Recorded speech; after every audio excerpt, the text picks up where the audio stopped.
Hey everyone, welcome to Gaming Explained. In today's video, I'm going to show you how to turn up Hay Day notifications. So let's get started. Begin by launching settings on your mobile device. Scroll down until you find Apps option. Tap on it. Now, select Manage Apps option. In the search bar, type in Hay Day and perform your search. Tap on it.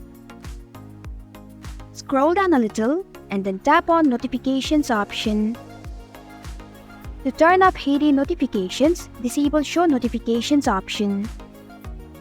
And this is how you can turn off Hay Day notifications. Thanks for watching Gaming Explained. If you like this video, hit the like button and drop a comment with any questions or feedback.